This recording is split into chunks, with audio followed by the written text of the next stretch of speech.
Professor Tootle, welcome to Constitutional Chats. We're going to ask you to make a few opening comments about our subject today, which is President Herbert Hoover as part of our Presidents and the Constitution series, and then we'll go to questions.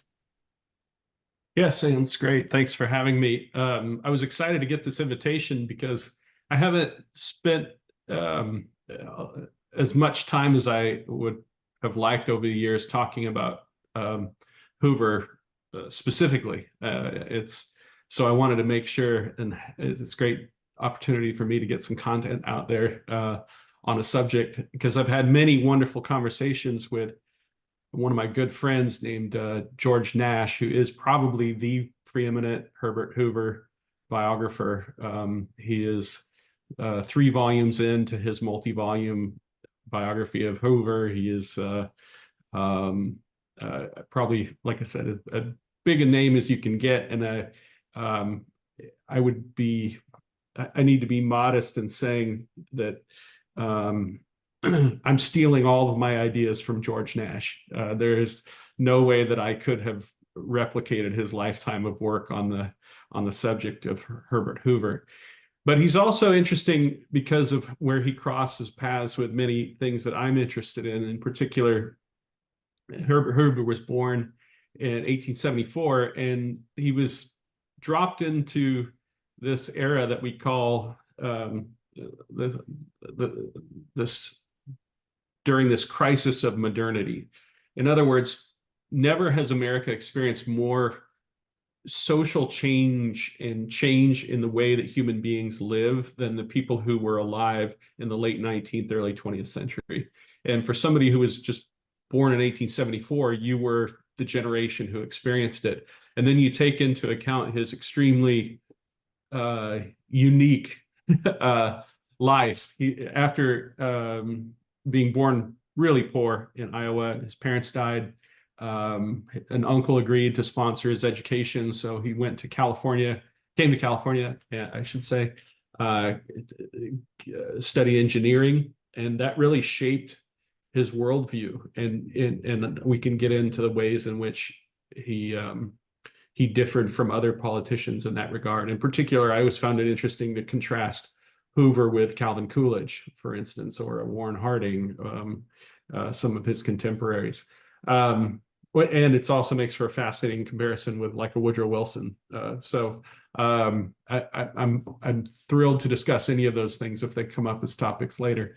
And then after he went to work as an engineer, and in that capacity became fabulously wealthy, traveled around the world. And in his travels, he kept being struck by how different America was when he came home every time. And thus he started shaping this political philosophy, not in a way that only a traveler could see these things. You know, he would travel to China or to Australia or various places in Europe. He had business interests on every continent except for Antarctica. So he was in charge of multinational, large, complicated processes and businesses on every continent. And so he came to national prominence. He was already a prominent philanthropist and interested in government service. Like I said, he was already wealthy. And then when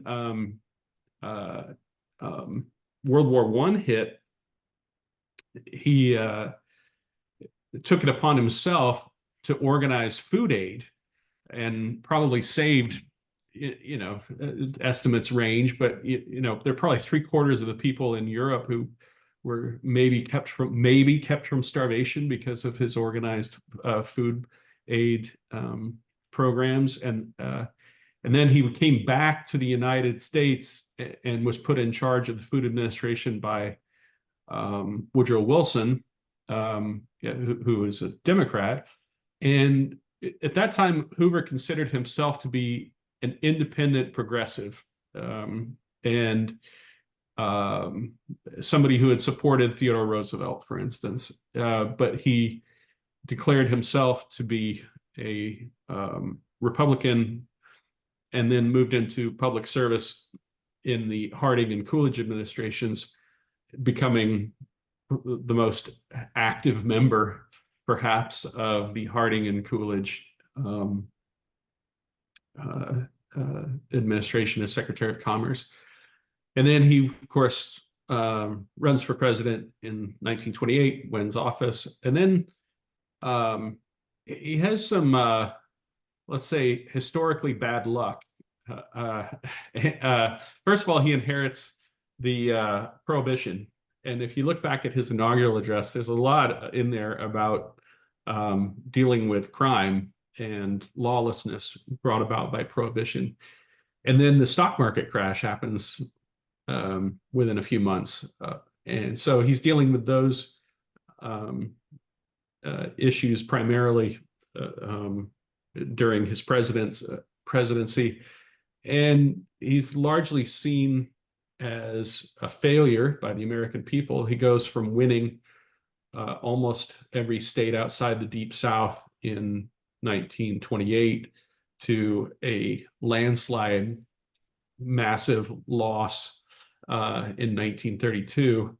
And then he moves into private life and becomes a critic of the New Deal, but never stops arguing for government efficiency. He's somewhat brought out of retirement by Harry Truman, who really respected and admired him, and then he was also somewhat celebrated, or at least treated kindly by Lyndon Johnson, and then he finally passed away, I think, in 1964. Long life with a lot to chew on, and I'm happy to dig into any of these areas that you guys would find interesting. So what are the big questions regarding Herbert Hoover? Well, thank you for that overview. And I do think it's so interesting that his background was as an engineer, because there are so few engineers in government.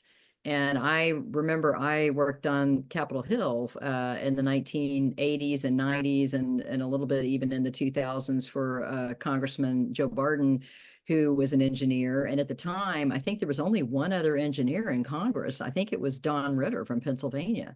And everybody else had either backgrounds as some, there were professors, there were lawyers, there were businessmen, but very few engineers. And engineers are problem solvers, and that was ultimately the source of his biggest problem, I think, is that maybe not as president, but the fact that he has very few defenders these days is that he had a very interesting view of how the U.S. government should function. If you take the traditional Republican view that he would have grown up with, and he absorbed much of this. I don't want to say that Hoover rejected any of what I'm about to say, but he had a very different emphasis. And so he fully accepted the old view that what the government, especially at the federal level, should do is provide for individual liberty, economic opportunity, and make sure to preserve democratic institutions going forward. And every traditional Republican would have been fine with that. But when we get into these questions of how do you deal with the bigness of institutions of the late 19th, early 20th century, how do you deal with large corporations, large wars, anti-American ideologies, the various isms coming from Europe, you had sort of competing ideas. And let's say on one hand, you had Woodrow Wilson, who spent his life as an academic and had no practical experience, but wanted to use the government to solve problems. And you take somebody like a Calvin Coolidge, where you simply say, Well, what the government can do is the government can create the preconditions for social success, but government can't actually make somebody successful. In other words, the government can build a horse trough. It can, I'll use horse analogies. I assume the panel can appreciate this. The government can build a horse trough. It can make sure that there's a water system delivering the water to the trough. It can build gates along roads to protect horses. But ultimately, it's up to the horse to decide to drink the water.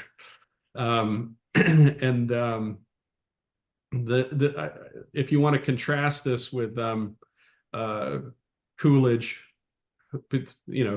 Coolidge saying ultimately the horse has to drink the water, and then maybe we'd say Woodrow Wilson is saying that politics can take that horse's head and shove it into the water, and then Hoover, his particular twist on it would be we can get private industry on a voluntary basis to push that horse's head into the water. That was his particular twist on the traditional Republican view, or what we might call conservatism of the Republican Party from Lincoln up through Coolidge. Very interesting. Well, I'm going to turn it over to Jewel. Thank you. So could you let's keep going with your description of Herbert Hoover's politics as an engineer and stemming from his engineering. So at the time of his presidency, and as Hoover had already served in certain government positions, I know you just described that he would be in favor of private industry bringing that horse's head into the water. And I can infer a lot. I can infer a lot from that. But what are some ways we can understand his politics? Some more ways we can understand his politics and how they were influenced by his engineering. Well, it's that he was willing to do more than any previous president. Think about it this way: he's willing to do more than any previous president in order to counter the effects of the economic downturn, the crash. But there was a limit beyond which he would not go. And what he was trying to do was use the government to incentivize private businesses to do the things that the government wanted. Now, what he wanted them to do was a bad idea, but it did work. What he wanted businesses to do was, and this is all based on bad economics, so don't think that this is a good idea for how you should handle a depression, but was that he said that he wanted to protect spending, make sure that the average person could still spend money. And the way to do that would be by protecting jobs and high wages. Now, this is stuff that people like, right? Everybody likes keeping their jobs and they like high wages. So what he encouraged through what he called voluntary associationalism was for businesses to keep their wages high, avoid layoffs, and do this on a voluntary basis. And that way, and he said, let the crash fall on profits. And again, this all sounds good. That this is something that we could sell to people, because everybody hates big evil corporations after all, and everybody's for the working man, and everybody's for jobs. But there's a problem with that as an economic policy, because businesses don't take their profits and load them up in yachts and light it on fire. What businesses do with profits is they reinvest in their own businesses. And by getting people to not have layoffs and not have wage cuts, it didn't end up doing the thing it was supposed to do, stimulate the economy. Because when there's an economic crash, people aren't going to simply say to themselves, well, everybody else in my neighborhood has lost their jobs. The economy is tanking. I still have a job, I still have high wages, I'm going to go out and spend money like there's no tomorrow. That's not how people act. What people do when they still have a job and they still have high wages is that they save their extra money on the assumption that they need to be cautious. I mean, it's what everybody does during an economic downturn. And, so it's not going to have any kind of a stimulative effect on the economy because it's just going to go into individual savings. And thus, what ends up happening is that money that's being just saved in individual people's homes is not working in the economy. It's just being taken out of the economy. And thus, when the crash then happens, now everybody loses their jobs. Now the entire company goes under because they haven't been allowed to do the things that businesses would do. Businesses during a downturn, the first thing you would do is you would lay off unproductive employees or employees that are, no longer a part of future plans. You see how you can retain your good employees by lowering wages or providing non-wages incentives. There are a lot of things that business owners can do, but they almost have to be taken on an individual basis.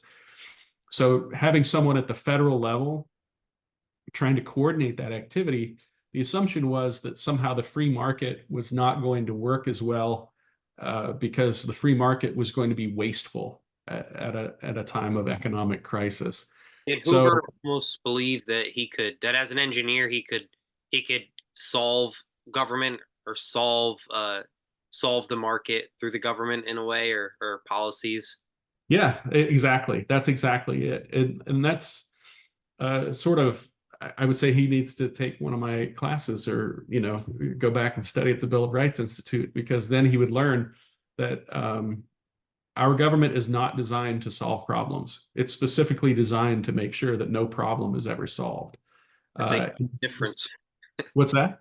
That's a huge difference in understanding. It's also a way of saying it that really should all of our civics classes should have that frame it that way, at least for one class.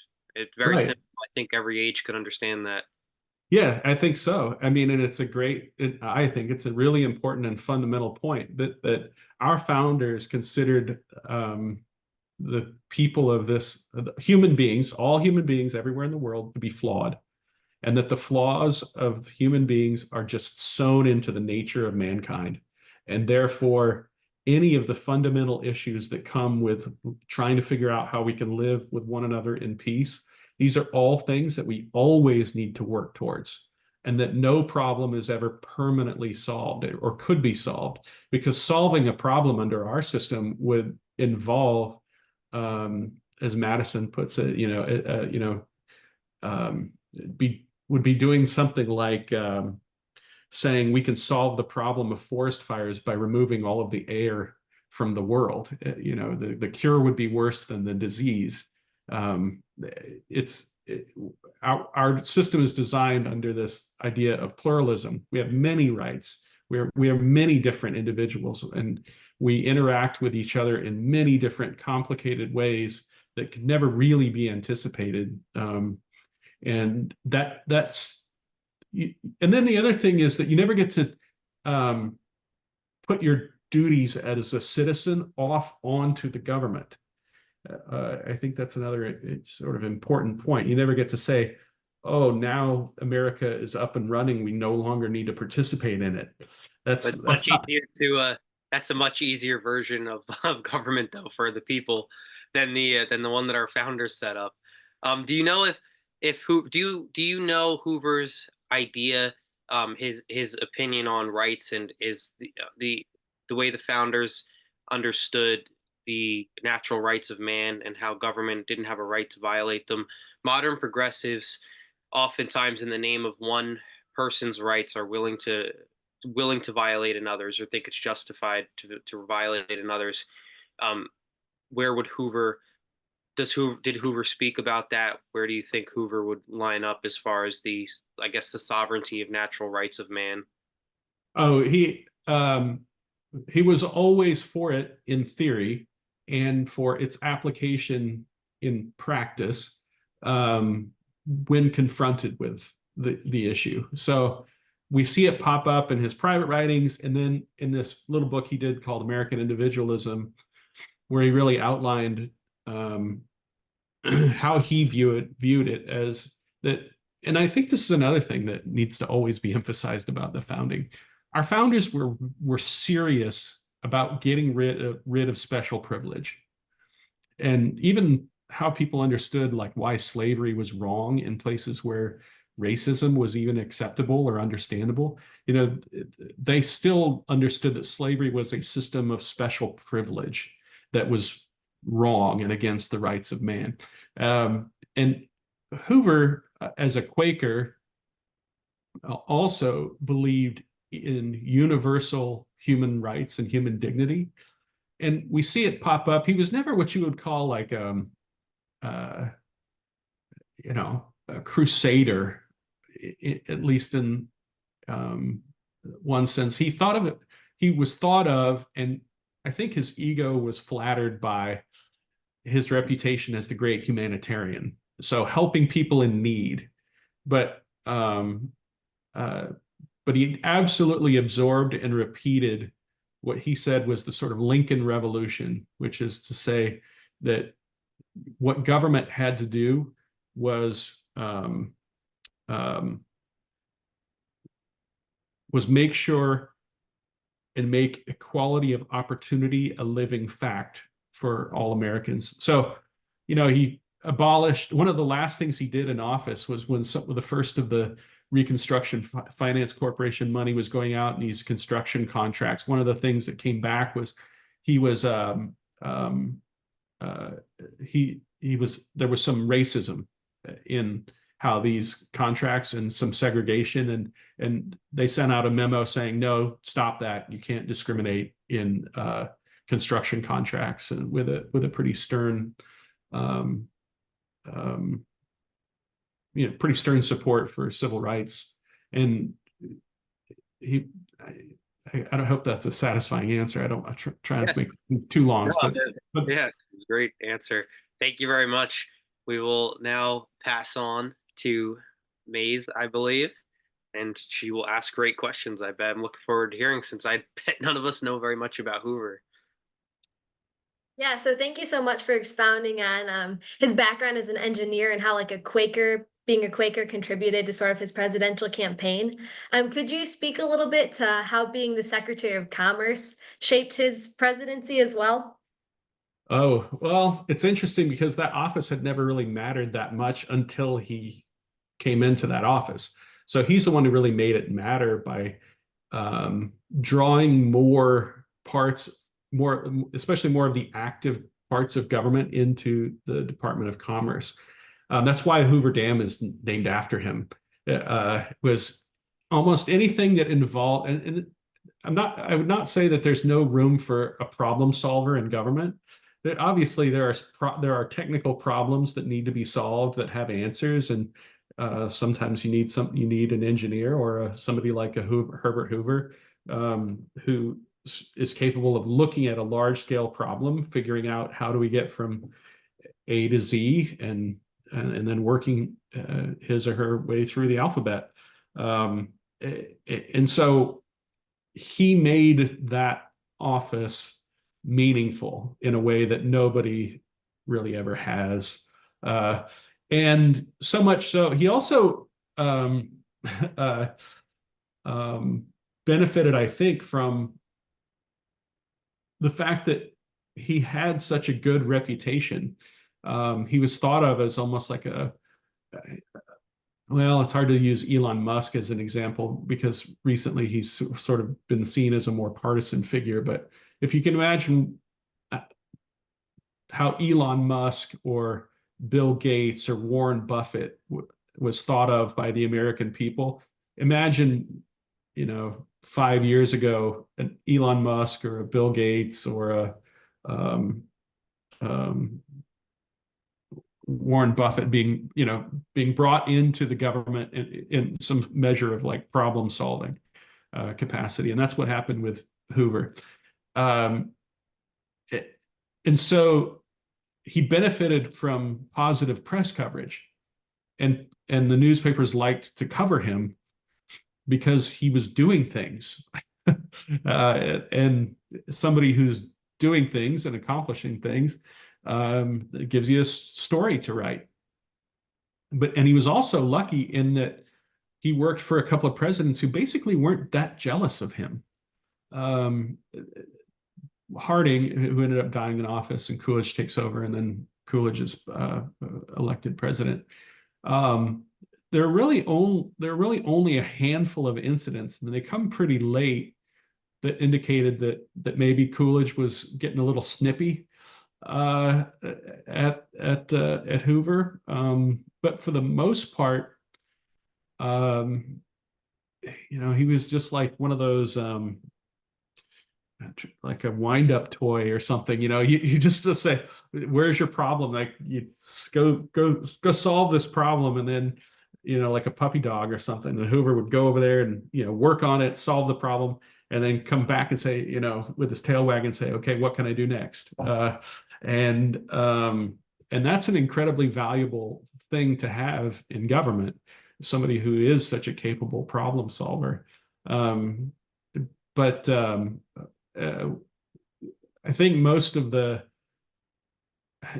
was never really any explicit ill will between Coolidge and Hoover, except it gets into some weird stuff, but Coolidge also had kind of a funny sense of humor.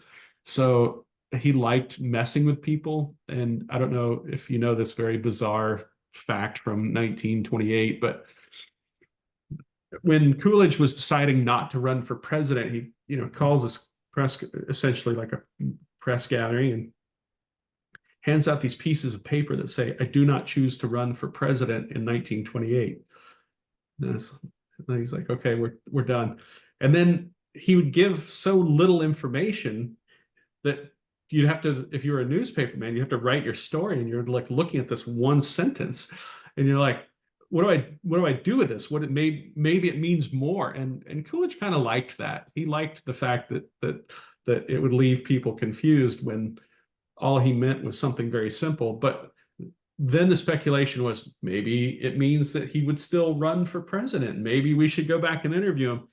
Maybe we should, and maybe we could draft him in or whatever. And of course, what this meant for Hoover is that he couldn't announce his intentions to run for president as long as there was any speculation. Anyway, but it just led to a little friction there at the end. But Coolidge in general, there's a line, it might be apocryphal, there's no great source on it, but so take this with a grain of salt.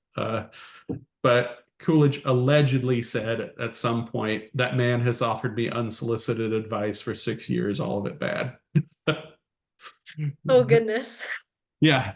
And we know he said things kind of along those lines, that, he thought of Hoover as somebody who was capable of solving problems, but had a lot of bad ideas.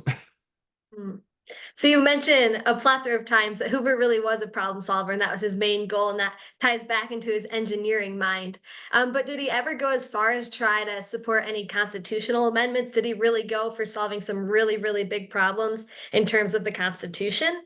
That's a good question. I mean, he was known as a progressive, and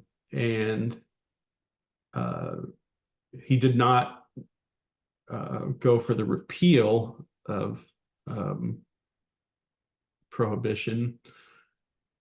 He never really advocated for anything along the lines of like Woodrow Wilson. Wilson was sort of more of the idea that you can take the Constitution and throw it away by just changing what the words mean. So, and Hoover wasn't like that. What he really believed is that the Constitution already had within it the necessary flexibility to unleash what voluntary associations of private businesses could do, and that what government can do without breaking the Constitution and without requiring any constitutional amendment,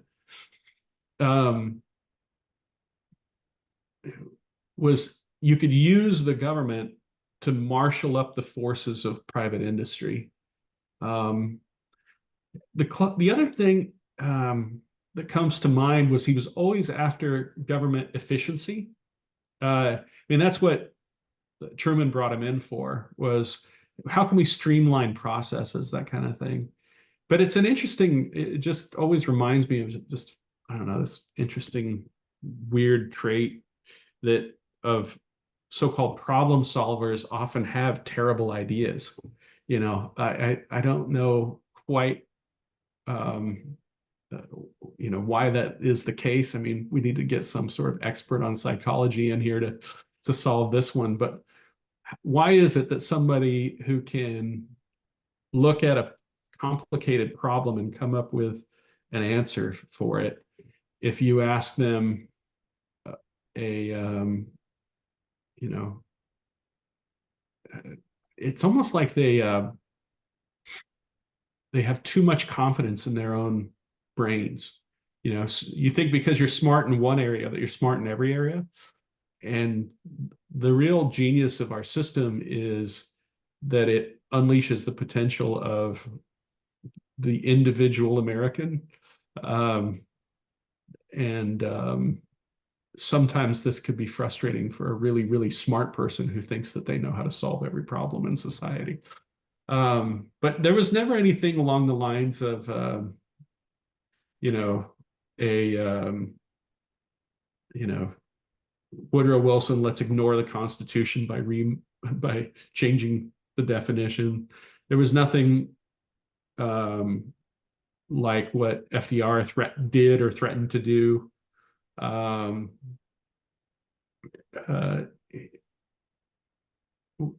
It was more of a reimagining of the potential of government to solve complex problems.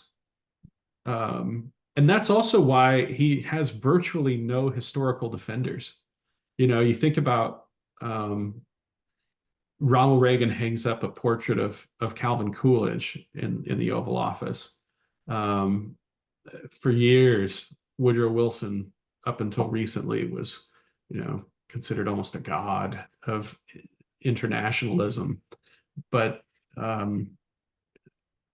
other than my friend George Nash out in Western Massachusetts, you don't see a lot of people picking up the flag and waving the, you know, triumphant Hoover, you know, let's go back to Herbert Hoover. But if you wanted the closest thing, it would be somebody like a Mark Cuban, or maybe he's the, you know, like Elon Musk, that type of thing. But because of the depression that followed the crash, people look back on the Hoover presidency as a failure and don't want to be associated with it. Well, thank you for answering my questions. I believe I'm passing it on. I'm not quite sure to who next. Yeah, no, thank you, Mays, and thank you, Jewel. Great questions. And Professor Tootle, Mays, you know, in her last question and in your answer, you brought up Herbert Hoover's legacy. And it seems that he did quite a bit after he was president to try to repair his legacy and criticisms that he lodged against FDR, President Roosevelt. And that seems to me to be unusual. You don't see many presidents in history just really going after their successor in a public way. And I was wondering if you could comment a little bit on that. Yeah, it was, I think as I was brushing up on my Hoover last night, in one of these George Nash books I have laying around here, said that I want to say that Hoover had 16,000 bibliographic entries, Wow. meaning this guy never stopped writing. Wow. I mean, he never stopped. He had books that he was working on almost books and articles and speeches and pamphlets that he never stopped work. I mean, he up until right up until he died, he was writing almost every day and publishing almost everything he wrote. So I can't think of any. I mean, sometimes people compare him to Jimmy Carter in that regard, because they say, oh, we got a failed president who becomes known as a humanitarian. And then, all right, I guess that's what Hoover was more like the other way around. He was a humanitarian who then became a failed president, but also lived a long time, after being president. And but his legacy never quite overcomes the crash and depression. So the word, Hoover, Hooverville, Hooverism is just almost synonymous with the word failure. It's really hard when your name enters the lexicon as another word for failure.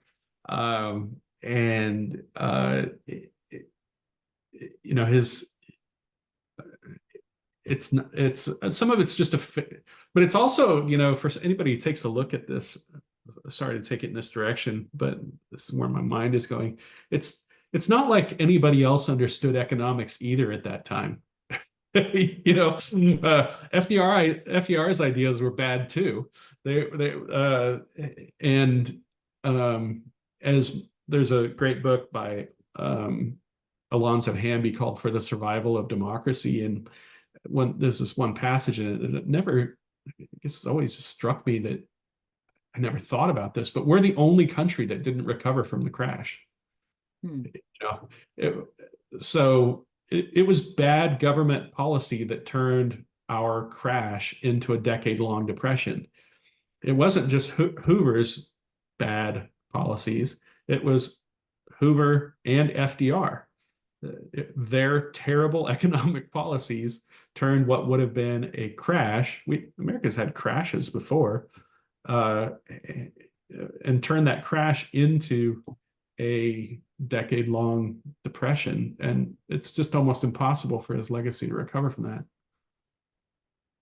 Well, thank you. And we're going to turn to audience questions in just a minute. But first, we want to recognize the schools and students and teachers that are with us today. We have James Evans from CGCC with 5 students watching, and we have D'Angela Hines at Emerald Coast Christian Academy with 3 students watching. We have Hope Mucklow with homeschool students watching. And if you are a student or a teacher with a classroom of students watching, please drop us a note in the Q&A and we'll be sure and give you some recognition as well. We also want to thank our listeners in Las Vegas. Constituting America's live constitutional chats airs on Mondays at 6 p.m. Pacific on Las Vegas's KKVV. That's 1060 AM on the radio dial. So thank you, Las Vegas, for listening to Constituting America's constitutional chats.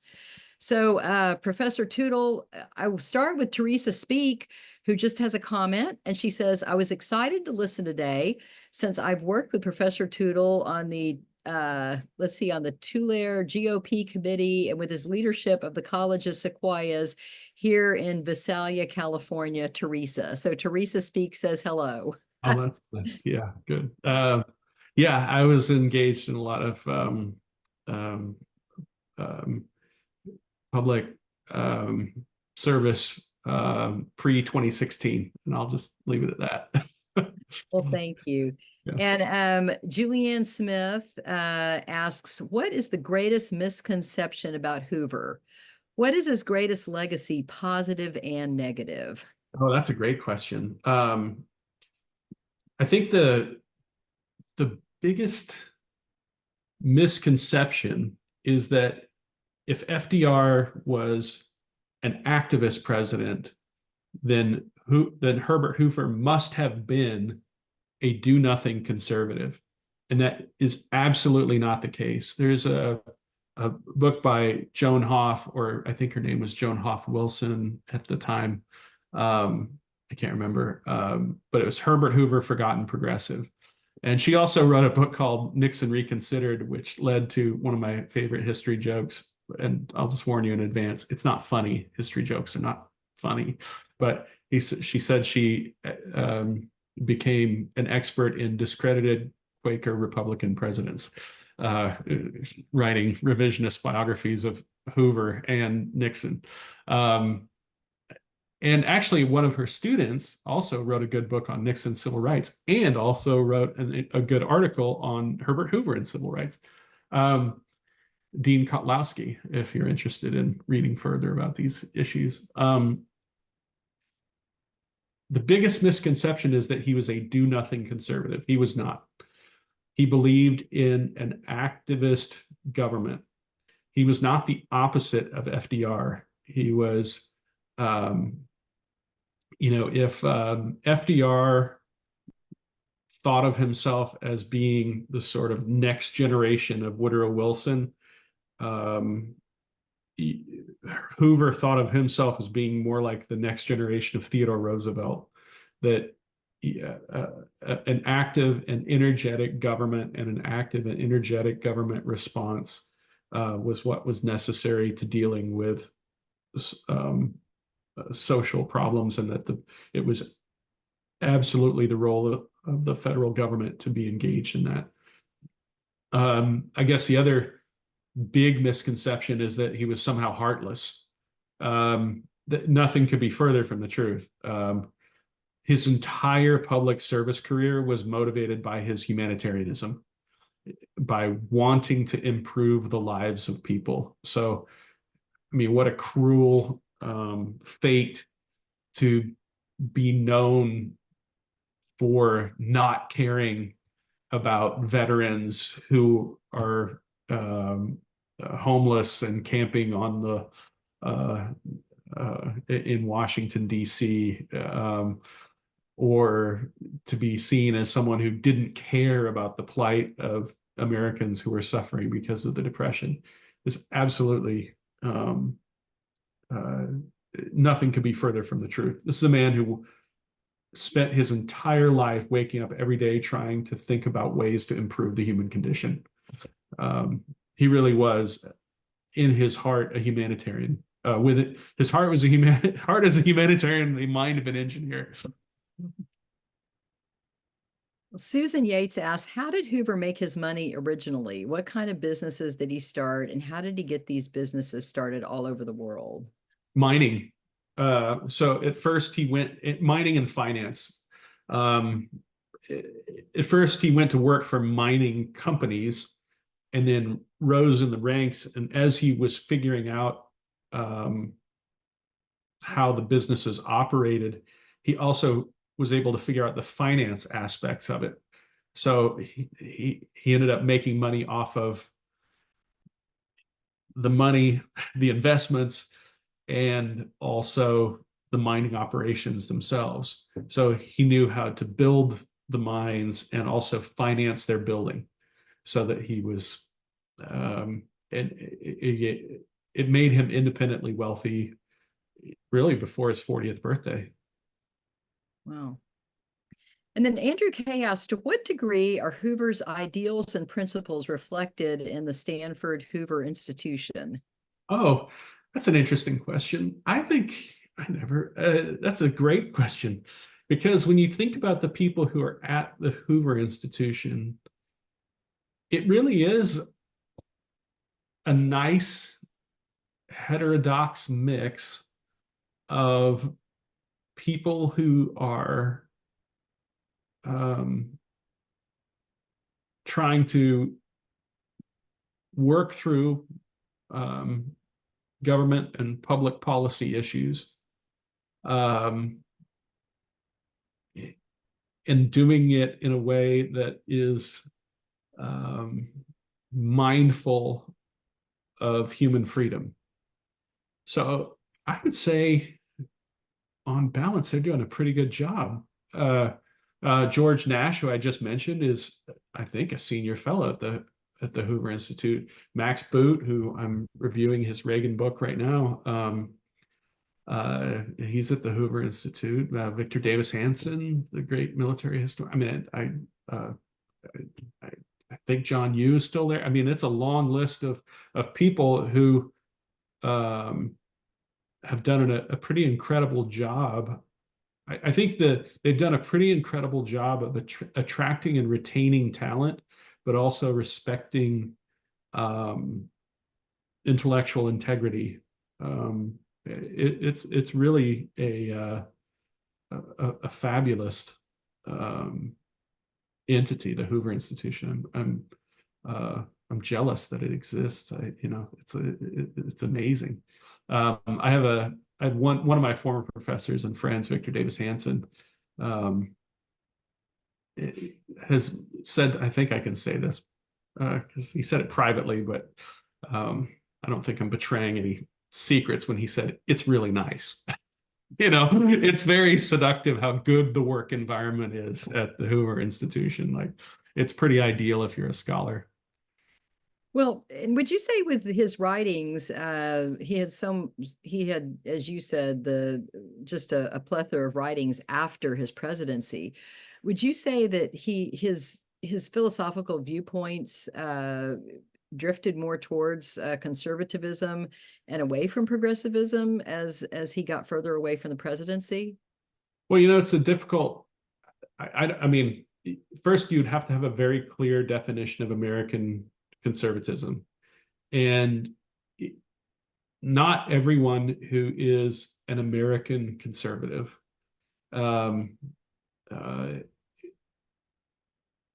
balances everything perfectly equally, and there are many people who are critical of liberalism, statism, critical of the right, the left. We would call Hoover a conservative, but he never, swore off his technocratic side, his problem-solving side. He was always a proponent of the American system as opposed to the false promise of foreign ideas, the isms. If I use the term monism, does that make your head I need to explain. Monism means well, if you understand that America, our system is based on pluralism, meaning many things, socialism, communism, monarchism,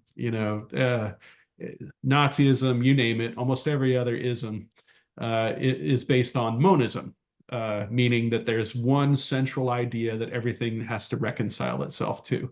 And the appeal of all forms of monism is that it promises heaven on earth. It promises, that it will solve every problem in society as long as all of society is reconciled to this one central idea. And Herbert Hoover absolutely rejected every form of monism. And one of the things that I struck, and this is just because I have an interest in this, but there was this one passage, I just remembered what I wanted to bring up, where he said, Americans would never fall into something so silly as defending capitalism. Now, that's the kind of sentence that sounds strange to a modern ear because we think, oh, he's a conservative, he must love capitalism.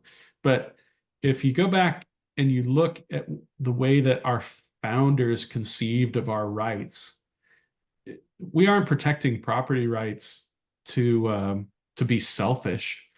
We're protecting property rights because every right that you have as an individual is an external manifestation of an individual right that you already have. So, you can't say you have freedom of speech. You just have no right to stand in any given place. You can't say you have freedom of speech if you say, well, you can't, we can control your paper. you can't say we have freedom of speech if we control every external manifestation surrounding you as a person. Does that make sense? Um, and so Hoover always defended American pluralism and rejected these sort of European concepts and categories. So what we see is that when he describes the left and the right, he's describing them as something that is outside of the American political tradition. He didn't even, I guess another important big concept that we should teach every civics class is that nobody had a concept of the American system of government as existing on a left-right spectrum. That simply did not exist. That's something that was invented relatively recently. And I shouldn't say the spectrum was invented recently. I mean, it comes from the French Revolution, but it was never applied to the American system of government until relatively recently. And it was always used to describe something that was outside of the American system. So you see these condemnations. It was pretty common at the time, actually, to say, well, we hate the right and the left. What we're doing is over here is something different. We don't want kings, and we don't want, socialism either. Well, thank you for that. And then Sharon Tates writes in, I never knew much about Herbert Hoover.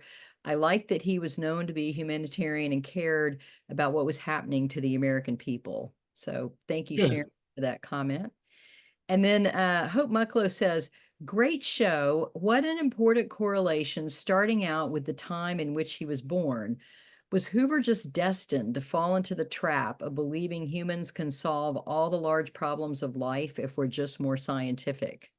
Oh, wow. Well, I don't know who that questioner was, but that is, I mean, you've just described the big problem of modernity, that we're still dealing with today. It's just absolutely extraordinary that it doesn't matter if we're talking about the use of AI to edit information, or I sometimes say that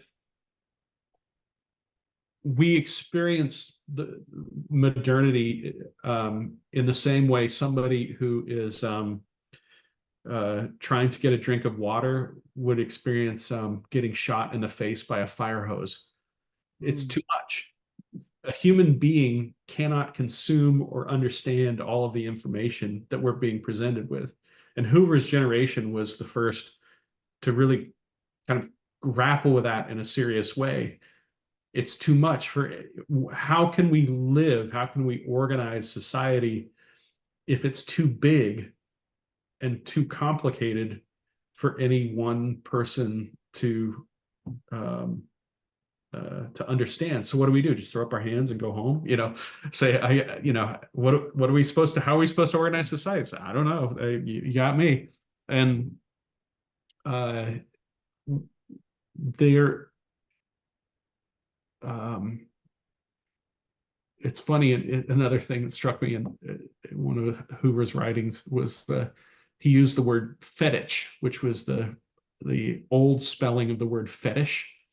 And he said Americans would never make a fetish of these false idols, meaning that he hoped the American people would never fall for one of these false solutions. But among those solutions that he probably should have had more skepticism about is, I think he should have been more skeptical of what your questioner said, which is people who make a fetish or a fetish out of science. And in a way, what Hoover represents was this a legacy that was essentially not taken up. Because you see in the Democratic Party that in the 1960s, liberals were deciding, oh, okay, well, we made these mistakes in the New Deal, but the problem is we didn't have computers, and now we do. So in the early 60s, we see all this optimism among liberals about what social science can do. and say, oh, well, yeah, social science couldn't solve these problems because we just didn't have the ability to process the data, but now we can. And there's, I guess